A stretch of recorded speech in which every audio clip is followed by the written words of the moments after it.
Well, we like to follow box office numbers, and a new report has dove into 2023's biggest winners and biggest losers. And believe it or not, The Marvels seems to top that list. That's right, it even beat out The Flash. Let's take a couple minutes to check out the new Deadline report, what it means, and why The Marvels actually underperformed way more than anybody thought. Now, before we do that though, make sure you hit the like and subscribe button and ring the bell for all the updates. We do daily Marvel and DC videos, and we want to be your place for all the superhero news, but we're going to bring it to you truthfully and transparently so you are in the know. Well, in case you didn't know, pretty much every year the team over at Deadline breaks down the box office. It's often very confusing for fans exactly how profitable or not profitable a movie is. Between the cuts the theaters take, the international distribution, and all the other costs, it's often really hard to determine whether a movie is or isn't successful. Now, 2023 really wasn't a great year for superhero movies, and a vast majority of them drew really negative reviews and poor box office returns. And one of the most shocking flops of the year was The Marvels.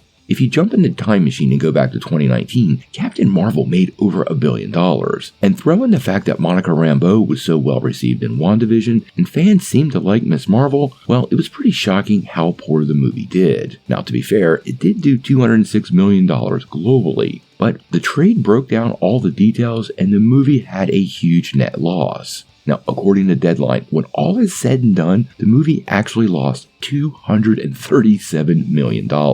Combine this with several other big high-profile Disney losses, it was an absolutely horrid year for the House of Mouse, and actually tumbled down the rabbit hole for over $600 million in red ink. Since then, Bob Iger has said that Marvel Studios will start moving away from developing unnecessary sequels, and this might be the epitome of that. Now, many people thought The Flash was actually probably the biggest box office flop last year, but according to Deadline, it's not even close. Now, The Flash made $271 million worldwide, so it did edge out The Marvels, but ultimately the net loss for the film was significantly less, and they pegged it at $155 million. So, for 2023, The Marvels was definitely the big loser. Now, to be fair, we don't want to get too wrapped up in talks of superhero fatigue, because Guardians of the Galaxy pretty much proved good movies can still be successful. And that film actually brought in over $124 million in profit and was one of 2023's absolutely most successful movies. Now, this year, Marvel has turned the volume down quite a bit. We're only getting Deadpool and Wolverine, and I actually think that movie is going to probably break the $1 billion